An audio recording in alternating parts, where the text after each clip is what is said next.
Good. How are y'all? Hey, quarterback, two-time national champions. You know, you've been some arrests recently for the team. Is that a culture issue with Georgia? No. Those were individual mistakes that those individuals are responsible for. Not a culture issue. Could you play your situation in Dallas and your arrest? What happened that evening? It was a mistake that everybody's aware of.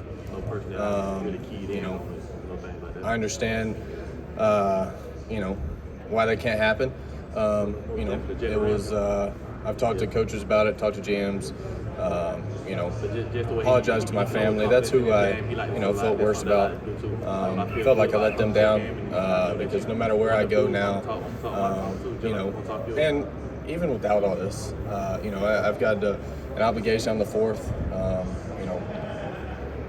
Can't do that if your last name's Bennett. And I know better. Stetson, looking back on it, do you regret not going to the Senior Bowl? And our team's asking specifically about that. I never, the Senior, it was more so the Shrine Bowl. It wasn't really the Senior Bowl. I really wanted to play in it. There was a lot going on at the moment. I discussed with people that were close to me, asked advice. Decided, that it was that I need to go train. I need to get better. But I do wish, that I could have, but just ultimately decided that the other was the better choice. Stetson, what did you work on at the QB country when you were in Texas? What were some of the drills? We saw some video.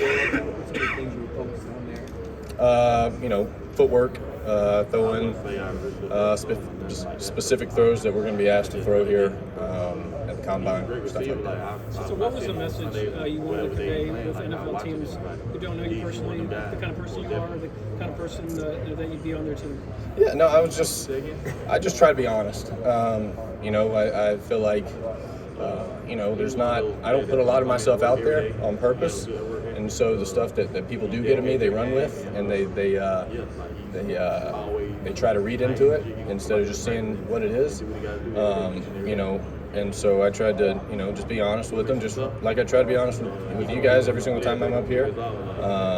And so that's what I'll continue to try to do. Stetson, what's it like to be back in Indy where y'all won the first championship, and have you had a chance to interact with the other Georgia guys here?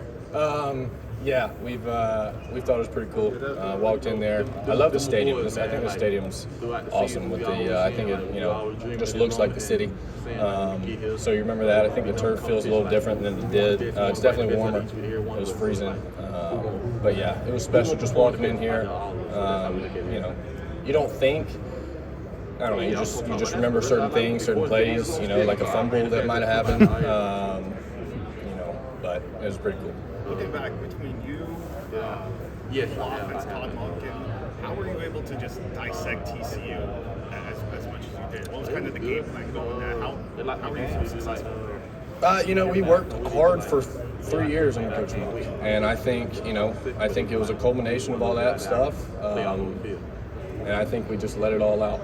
Stetson, can you talk about what you do at the line of scrimmage in terms of flying the jet and moving players, protections, play calls, what goes on up front there? Yeah, Coach Monk asked me, to be able to do a lot, and handled a lot, but you got protections, you got motions, you got formations. Trying to figure out how to not get hit. And when you get hit a lot, which I didn't, but when you don't want to get hit, you figure out protections pretty quickly. Does that help you think, with the NFL transition when you're talking with these coaches and scouts? Are they having you go up on the whiteboard and draw a lot of this stuff up and seeing that NFL IQ? Yeah, I feel like Coach Monk helped me out so much with that. It is the same game. There are, obviously, a million things to work on, but as far as protections and scheme and stuff, I think at the very least, Coach Monk helped me have a foundation of knowledge that I can apply to the next system that I'm asked to do it in. Stetson, what role did Mike Bobo have with you and the quarterbacks, and what do you think the future looks like for this Georgia offense? I didn't really interact with Coach Bobo. I think he helped with some stuff upstairs, but I didn't really interact with him. I love him as a person, but as far as coaching and stuff like that, I didn't really talk to him.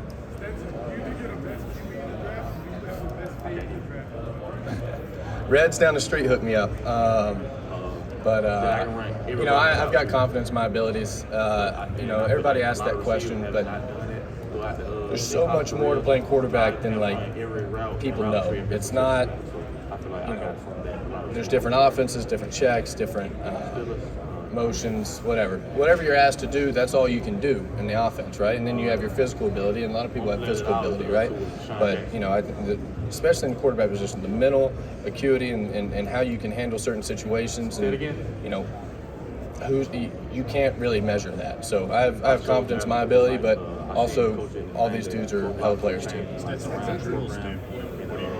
Just having that great relationship that we built over the past, I feel like I've seen the things that were changed. I've seen some of the great players that he had around that program, and I feel like drills. I hope to run fast and jump high, throw it well. I think I can try to translate everything that I did at the college level, skill-wise, to try to make it better so it can apply here. Because this is the ultimate league. What have you been running in the 40?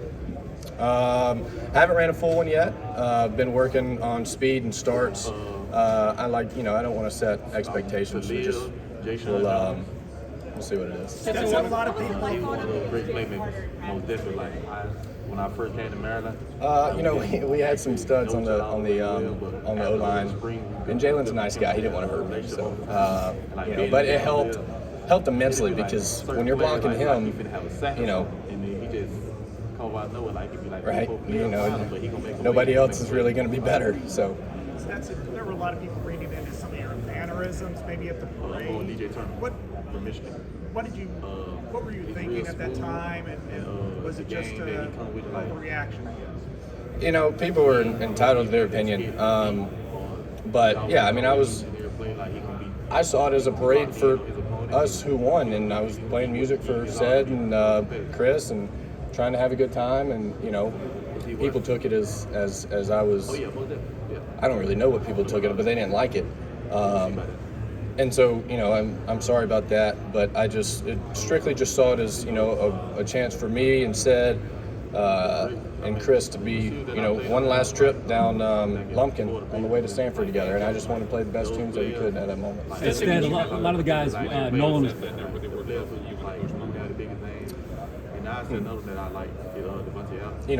Cross is always a good one. There's a lot of options.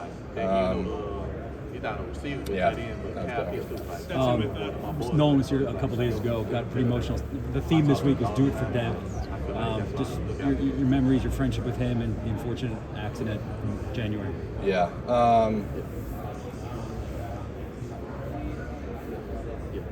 There's not much to say about that. Stetson, with Tom Brady's retirement, there's obviously a conversation going on in Tampa. Have you met with the Bucs this week, and if so, how did that go? Yeah, met with them. I thought it went pretty well. They asked me some questions. Wondering about the incident. Answered them. Asked me about football. Asked me about life. Tried to figure out who I was. It was. I thought it went well. Stetson, you told us at the SEC Media Days that the critics really don't drive you, because if you rely on critics, then what pushes you when you're doing well? So where does the drive come from? Because I think that part of the story somehow gets twisted sometimes, that you're all about proving people wrong, and you said Birmingham or Atlanta that's really not. Yeah, no, the way I see it is that's just what you only get one of these, man. Lives. I'm playing football right now, and so I'm going to try to do it to the best of my ability. And that doesn't mean, try really hard. That means figure out, is this the right area to try hard at, right? Where's this one? What's the best area? Figure it out, and then give 1,000% there, because, what else are we going to do, When I come to the game, I know I'm locked in. I want to dominate my opponent all the time. No matter what, I want to get you out of the game. Do you think that's going to be a big asset? Get you out your mind. Yeah, 1,000%. I think, once you're in that situation, you know what the situation is. You understand everything that comes with it. You can handle it. You know how to prepare. You know, and I think it definitely, you know, for me, it was always the unknown. Like, what is this champion? You know, and now like it's a game, and you got to play well in it. And all the lights in the world don't matter if you don't win, right? And so just win the game. Stetson, you've always been really good in the clutch and in the spotlight. Some of the NFL chatter is, what happens if he's not the starter? What kind of backup could Stetson be if that's his role? And what are your thoughts about how you would go about that? Because it's been a minute since you haven't been in the spotlight like that. Yeah, well, you know, as far as, you know, my job, my obligation is to the team that I'm drafted to be the best player for that, to learn, to play football. And, you know, at the end of the day, you know, I've never been, you know, a wave calls or anything like that. You know, I keep my head down. I play ball. And so whatever's asked of me is asked of me. My job when I get there, regardless of, I mean, you got to be the best player to play. And I know there's more to that, you know, probably here. But at the end of the day, that's all you can control. So that's what I'll do. Stetson, what gives you